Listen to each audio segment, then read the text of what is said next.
अगला पॉइंट बहुत इंपॉर्टेंट, सबसे ज्यादा क्वेश्चंस आपको इस चैप्टर पे दिखेंगे तो ये वाले पॉइंट पे, माइनर्स लायबिलिटी फॉर नेसेसरीज। सबसे ज्यादा ये जो स्टॉपल वाला कंसेप्ट है उस पर कभी क्वेश्चन नहीं पूछा गया, शायद ज्यादा डिफिकल्ट माना जाता होगा या जो भी है, तो उस पर कभी क्वेश्चन नहीं पूछा गया। लेकिन अगला जो पॉइंट हम पढ़ रहे हैं, माइनर्स लायबिलिटी फॉर नेसेसरीज, बहुत इंपॉर्टेंट है। ठीक है, तो ध्यान रखो, माइनर क्या लायबल होता है नेसेसरीज के लिए, उसको हमने जरूरत की चीजें दी है, रोटी कपड़ा मकान खाने पीने को, उसको बेचारा बैठा था उसको खाना पीना खिलाया हमने, तो क्या उससे हम रिकवर कर सकते हैं? द आंसर इज नो, क्योंकि माइनर के नॉट इनकर एनी लायबिलिटी। तो बेसिक रूल तो एक पहले जो हमने पढ़ा है, minor will never be personally liable, minor को कभी आप लायबल नहीं ठहरा सकते। ठीक है, तो आपका जो बेसिक रूल था वो क्या था? Minor can never be personally liable, ऊपर अंडरलाइन भी किया है ये। तो if so required with the condition that it does not involve any personal liability of minor. तो यहां पे मैंने बताया था minor will never be personally liable, कभी भी उससे पर्सनली लायबिलिटी क्लेम नहीं की जा सकती। उसको कभी भी ये नहीं बोल सकते चल काम करके हमको रिकवर करके दे, या किसी और प्रकार से रिकवर करके दे, तो उससे अपन उस प्रकार से रिकवर नहीं कर सकते। हाँ, लेकिन उसके पास कोई प्रॉपर्टी होगी तो प्रॉपर्टी से रिकवर कर सकते, ये मैंने शुरुआत से आपको बताया हूं।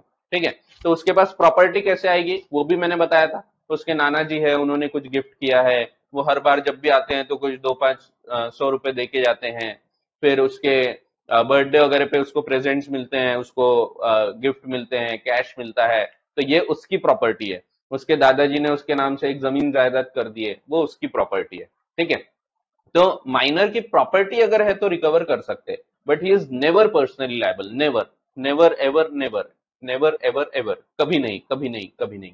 ठीक है, तो ऐसा है, तो माइनर लायबल नहीं होगा। फिर ये पॉइंट में बताया क्या है? ये पॉइंट में वही बताया है कि for necessaries supplied to a minor, अगर माइनर को नेसेसरीज प्रोवाइड की गई हो तो उसकी प्रॉपर्टी से क्लेम किया जा सकता है। समझो एक माइनर है, मेरे को छपड़ता है, मैंने उसको लेके आया घर पे, उसको खाना वाना खिलाया, हाँ, तो उसको खाना वाना खिलाया, तो यहाँ पे मैं उस माइनर की प्रॉपर्टी में से क्लेम कर सकता हूं। अगर उसकी प्रॉपर्टी है तो मैं बोल सकता हूँ अरे मैंने इसको खाना खिलाया था, चलो पैसे दे दो, तो उसकी प्रॉपर्टी में से पैसा क्लेम कर सकता हूं मैं। ठीक है, but he will never be personally liable, उसको ये नहीं बोल सकते चल काम कर पैसे रिकवर करके दे, तो ऐसा नहीं बोला जा सकता। ठीक है, तो देखो इसको बहुत डीप में पढ़ेंगे अपन, ये तो ऊपर ऊपर बताया मैंने आपको, इसको एक एक वर्ड अपने को अंदर जाना है, डिटेल में पढ़ना है। ये एक्चुअली बहुत आगे तक आपका साथ नहीं छोड़ेगा। ये है सेक्शन नंबर 68। सेक्शन 68 जो है ये आपको आगे भी आते रहेगा, तो आगे क्वाजी कॉन्ट्रैक्ट करके एक टॉपिक पढ़ेंगे अपन। अब आपके पास बुक है, बुक में देखोगे आप तो उसमें दिखेगा कंटिजेंट एंड क्वाजी कॉन्ट्रैक्ट नाम का एक चैप्टर नंबर 7 है, उसमें ये टॉपिक फिर से आएगा, सेक्शन नंबर 68। तो सेक्शन 68 क्या बोलता है? सेक्शन 68 बोलता है कि अगर किसी व्यक्ति को कोई नेसेसरीज प्रोवाइड की जाती है तो उसके प्रॉपर्टी में से रिकवर किया जा सकता है। बट इतने में बात खत्म नहीं होती, सेक्शन 68 के एक एक वर्ड पे मीनिंग है और हमको वो एक एक वर्ड तोड़ना है और उसका मीनिंग निकालना है। तो एक बार पहले रीड करते हैं, फिर सेक्शन 68 पढ़ते पढ़ते मैं आपको एक एक वर्ड एक एक पॉइंट समझाता हूं। ठीक है, तो देखो, a minor is not personally liable, ध्यान रखना, क्वेश्चन आ सकता है आपको करेक्ट इनकरेक्ट में। A minor is liable for necessary supplied to him, answer is no, false, incorrect, minor is not liable. Minor's property is liable, a minor is not personally liable for necessary supplied to him, but his property is liable for payment to the other person. ठीक है, तो उसकी property liable रहेगी। जैसे समझो मेरे को कोई माइनर छपड़ता है, एक छोटा बच्चा है, कहीं रो रहा था बिलख रहा था, मैंने उसको घर पे उठा के लाया, उसको खाना वाना खिला दिया, तो मैं उसकी प्रॉपर्टी से क्लेम कर पाऊंगा अगर उसके पास प्रॉपर्टी है तो। क्या खिलाया मैंने उसको? नेसेसरीज, तो नेसेसरीज प्रोवाइड किया हूं मैंने, खाना पीना ये सब नेसेसरीज होती है। ठीक है, तो खाने पीने की चीजें दिया हूं, तो ऐसे केसेस में मैं उसकी प्रॉपर्टी में से क्लेम कर सकता हूं। In case the case of necessity supplied to a minor is governed by section 68। तो सेक्शन 68 हम बहुत डिटेल में फिर से पढ़ेंगे, बट यहां भी मैं पूरा आपको बहुत डिटेल में ही बताऊंगा। 68 में फिर से आएगा, बट यहां पे मैं पूरा डिटेल बताऊंगा, एक एक वर्ड आपको समझा दूंगा। Of the contract act provides that if, तो क्या बोला है? ये actual wordings of the act है। इफ अ पर्सन, यहां माइनर वर्ड यूज नहीं किया है, क्या वर्ड यूज किया है? If a person incapable of contracting, तो एक ऐसा व्यक्ति जो इनकेपेबल है। तो ये जो सेक्शन 68 हम पढ़ रहे हैं, ये किसको लगता है? माइनर को तो लगता ही है, बट ये एक अनसाउंड माइंड वाले व्यक्ति को भी लगेगा। एक पागल व्यक्ति मेरे को मिलता है, मैं उसको बेचारे को खाना वाना खिलाता हूँ, और बाद में पता लगता है अरे उसके पास तो बहुत प्रॉपर्टी थी, बहुत अमीर है, तो मैं उसकी जो प्रॉपर्टी है उसमें से खर्चा क्लेम कर सकता हूँ। ठीक है, तो ये जो रूल है, ये रूल किसको लगता है?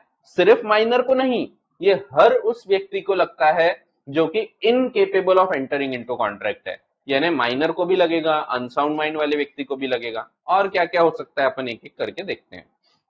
तो if a person incapable of entering into a contract, तो माइनर वर्ड यूज नहीं किया है, वर्ड क्या यूज किया है? Incapable of entering into a contract. जब एक व्यक्ति जो कॉन्ट्रैक्ट करने में समर्थ नहीं है, और anyone whom is legally bound to support, तो देखो और आगे जा रही है अब बात, anyone whom is legally bound to support. समझो एक माइनर है, माइनर के ऊपर डिपेंडेंट है उसकी छोटी बहन, तो यहाँ पे माइनर अपनी छोटी बहन का ध्यान रखता है, उसका और कोई है नहीं, माताजी नहीं, पिताजी नहीं, तो माइनर है और उसकी छोटी बहन है। तो माइनर अपनी छोटी बहन का ध्यान रखता है, मीन्स जो छोटी बहन है वो डिपेंडेंट है ऑन द माइनर, माइनर के ऊपर वो निर्भर है। तो ऐसे केसेस में अगर उसकी छोटी बहन को भी खर्चा दिया जाएगा, उसको कुछ खाने पीने का खिलाया जाएगा, तो यहाँ पे रिकवरी की जा सकती है from the property of minor, क्योंकि वर्ड्स क्या लिखे हैं? If a person incompetent to contract, जो कॉन्ट्रैक्ट नहीं कर सकता, और anyone whom is legally bound to support, यानी in simple words anyone dependent on such person. ठीक है, तो माइनर और उसके ऊपर डिपेंडेंट व्यक्ति, या एक अनसाउंड माइंड का व्यक्ति, उसके ऊपर डिपेंडेंट एक व्यक्ति, अगर इनमें से किसी को भी नेसेसरी सप्लाई की जाए, तो जैसे कि माइनर को मैंने खाना पीना खिलाया, तो मैं उसकी प्रॉपर्टी से क्लेम कर सकता हूं। माइनर के ऊपर डिपेंडेंट उसकी छोटी बहन है, उसको मैंने खाना पीना खिलाया, या वो बीमार थी और उसको मैंने दवा दारू का पैसा वगैरह दिया, तो दवा दारू एक वर्ड है, अलग अलग मत करना तो दवा दारू, तो दवाई वगैरह मैंने उसकी करा के दिया, दवाई भी क्या है? नेसेसरीज है। तो ऐसे केसेस में मैं माइनर की प्रॉपर्टी से क्लेम कर सकता हूं। तो किस किस को अगर प्रोवाइड किया तो क्लेम कर सकते हैं? माइनर को किया तो कर सकते हैं, और एनीवन जो भी जितने भी इनकॉम्पिटेंट व्यक्ति है, किसी को भी अगर मैंने प्रोवाइड किया हूं तो क्लेम कर सकता हूं उसकी प्रॉपर्टी से। दूसरा, उनके ऊपर डिपेंडेंट व्यक्ति, जैसे समझो माइनर है, उसकी बहुत बूढ़ी दादी जी हैं, वो दादी जी एकदम ही बूढ़ी है, उनको कुछ हाथ पैर भी नहीं हिलते, एकदम बूढ़ी है, पूरा ख्याल रखता है माइनर। अब दादी जी के दवा दारू का अगर मैंने पैसा दिया हूं, तो मैं माइनर की प्रॉपर्टी से क्लेम कर सकता हूं, क्योंकि आगे के वर्ड्स क्या बोल रहे हैं? तो देखो, if a person incapable of entering into a contract, for example a minor, तो अपना माइनर जो भी होगा, और anyone whom is legally bound to support, जो इसके ऊपर डिपेंडेंट है, ऐसा व्यक्ति इज सप्लाइड, उसको सप्लाई किया गया बाय अनदर पर्सन, दूसरे व्यक्ति के द्वारा। जैसे मैंने माइनर को कुछ सप्लाई किया, नेसेसरीज, क्या सप्लाई किया? विथ नेसेसरीज, सिर्फ नेसेसरीज ही नहीं, आगे क्या दिया है? suited to his conditions in life, suited to his conditions in life, उसके लिए नेसेसरीज होना चाहिए। अब देखो यहां डेफिनेशन बदल गई नेसेसरीज की। तो नेसेसरीज का क्या मतलब होता है? जनरली अगर किसी व्यक्ति के हिसाब से देखो, तो एक आम आदमी जो है, तो एक मिडिल क्लास फैमिली या एक गरीब व्यक्ति है, उनके लिए नेसेसरीज क्या है? उनके लिए रोटी, कपड़ा, मकान, दवा दारू, विद्या, विद्या भी नेसेसरीज है, विद्या है ना वो नहीं, विद्या है ना, पढ़ाई लिखाई, एजुकेशन, ये भी नेसेसरीज है। ठीक है, तो ये सब चीजें नेसेसरीज में कवर होगी। और अगर हमको कोई अमीर आदमी का लड़का छपड़ा, समझो मेरे को छपड़ता है अंबानी का लड़का, मुकेश अंबानी का लड़का छपड़ा, अब वो लड़के को मैंने खाना वाना खिलाया, माइनर है, उसको मैंने पूरा खाना वाना खिलाया, अब वो बोलता है नहीं नहीं मेरे को ये सादी रोटी नहीं चाहिए, मैंने बोला क्या चाहिए? तो बोलते पिज्जा चाहिए मेरे को, अब उसको पिज्जा खाना है, वो पिज्जा ही खाता है, वो ऐसे जंक फूड ही खाता है, वो सादा खाना खाता ही नहीं, क्योंकि अमीर आदमी है। मैंने उसको कपड़े लाके दिया था, ले कपड़े पहन, तो बोलता है नहीं नहीं ये नहीं, मेरे को चाहिए एलन शॉली, एलन शॉली पहनना है उसको, यानी उसको ब्रांडेड क्लोथ्स होना। अब यहाँ पे क्या ये नेसेसरीज में कवर होंगे? आंसर इज यस, क्योंकि कौन मिला है हमको, उसके लिए वो नेसेसरीज होना चाहिए। तो अगर एक ऑर्डिनरी माइनर मिला है, एक नॉर्मल फैमिली में जो पला बढ़ा है, तो उसके लिए नेसेसरीज क्या है? नॉर्मल चीजें, रोटी, कपड़ा, मकान, दवा दारू, विद्या, ये सब चीजें क्या है? ये सब नेसेसरीज है। वहीं अगर हमको अंबानी का लड़का छपड़ा है तो ऐसे केसेस में उसके लिए नेसेसरीज अलग हो सकती है। उसके लिए नेसेसरीज यानी क्या होगी? तो उसके लिए हो सकता है बटर रोटी रहे, सादी रोटी नहीं खाता है वो। उसके लिए हो सकता है पिज्जा रहे, नूडल्स रहे, बर्गर रहे, तो ये सब हो सकता है। उसके लिए कपड़ों में हो सकता है ब्रांडेड क्लोथ्स रहे, वो हो सकता है। तो हर किसी के लिए अलग अलग नेसेसरीज हो सकती है, ठीक है। तो नेसेसरीज के आगे जो वर्ड है suited to his conditions in life, उस पर्टिकुलर व्यक्ति के लिए वो नेसेसरीज होना चाहिए। और ये होता है एक्चुअल में। आप देखोगे कई लोग ऐसे होते हैं जिनको एसी के बिना रहना ही नहीं होता, एसी की इतनी आदत हो गई कि एसी बंद रहेगा तो उनको रहना ही नहीं होता, तो उनके लिए एसी नेसेसरीज है, ठीक है। तो नेसेसरीज क्या है? It will depend on the socio cultural status of a minor. Socio cultural status, तो किस सोसाइटी में वो पला बढ़ा है उसके हिसाब से देखा जाएगा कि उसके लिए क्या क्या चीजें नेसेसरीज में आती है, ठीक है। लग्जरीज तो होना ही नहीं चाहिए। मैं अगर माइनर को हीरे का हार दे रहा हूं तो कोई वहां पे रिकवरी नहीं की जा सकती, बट हाँ मैं उसको खाने पीने की चीज दे रहा हूं तो रिकवर कर सकते हैं। और ये खाने पीने की चीज भी अलग अलग हो सकती है, अलग अलग के हिसाब से। किसी के लिए हो सकता है सादी रोटी, कपड़ा, मकान, ये हो गए नेसेसरीज। किसी के लिए हो सकता है ब्रांडेड क्लोथ्स होना, उसको एकदम पिज्जा वगैरह होना, बटर रोटी होना, तो उसके लिए नेसेसरीज वो भी हो सकती है। तो necessaries will depend on the socio cultural status of a minor, ठीक है। तो किस हालात में पला बढ़ा है उस हिसाब से उसके लिए नेसेसरीज की डेफिनेशन चेंज हो सकती है, ठीक है। तो देखो बहुत इंपॉर्टेंट, फिर से पूरा पढ़ रहा हूं। If a person incapable of entering into a contract, for example minor, और anyone whom he is legally bound to support, यानी dependent on minor, is supplied by another person, मैं, बाय नेसेसरीज, नेसेसरीज दिया मैंने उसको, रोटी, कपड़ा, मकान, दवा दारू, विद्या, तो ये सब चीजें suited to his conditions in life, उसके लिए नेसेसरीज होना चाहिए, ठीक है। suited to his conditions in life, then such supplier, मैं, can claim from the property of such incapable person, मैं माइनर की प्रॉपर्टी से क्लेम कर सकता, प्रॉपर्टी से, माइनर से नहीं, माइनर की प्रॉपर्टी से। अगर प्रॉपर्टी होगी तो मैं क्लेम करूंगा, प्रॉपर्टी नहीं है तो मेरा पैसा डूब गया, ठीक है। प्रॉपर्टी से ही क्लेम कर सकते हैं, minor is never personally liable. फिर से बोल रहा हूं सेक्शन 68 पूरा एक साथ। When a person incompetent to contract or anyone whom he is legally bound to support is supplied by another person with necessaries suited to his conditions in life, then such supplier can claim from the property of such incapable person, ठीक है। तो ये बताता है section 68 पूरा detail में। ना देखो दिया है,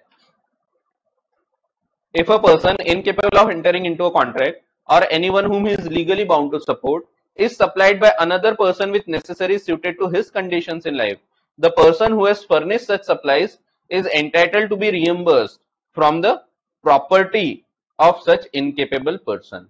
तो उसकी प्रॉपर्टी से क्लेम कर सकते हैं आप, ठीक है। तो प्रॉपर्टी है ना, अच्छी चाय, अच्छी चाय, property, I just had a property तो नहीं, वो प्रॉपर्टी अलग है। तो प्रॉपर्टी, तो प्रॉपर्टी से क्लेम कर सकते। प्रॉपर्टी यानी क्या?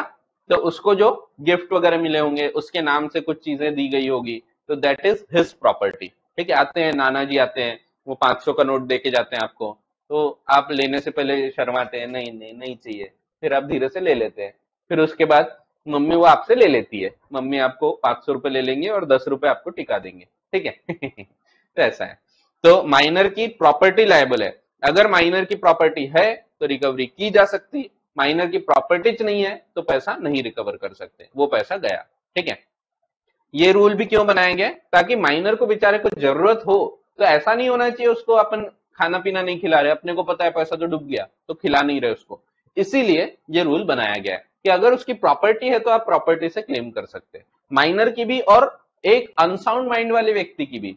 समझो एक अनसाउंड माइंड वाला व्यक्ति है, एक पागल व्यक्ति है, एकदम पूरे पागल है, कुछ तो भी करते रहता, तो उस व्यक्ति को आपने नेसेसरीज प्रोवाइड किए, क्या आप उससे क्लेम कर सकते हैं? आंसर इज नो, उसकी प्रॉपर्टी से क्लेम कर सकते हैं, ठीक है। अगर प्रॉपर्टी नहीं होंगी तो क्लेम नहीं किया जा सकता। फिर एक पागल है, उसकी वाइफ है, वाइफ को नेसेसरी सप्लाई किए, wife is dependent on that person, तो वो उसके ऊपर निर्भर है, तो ऐसे केसेस में क्या रिकवरी की जा सकती है?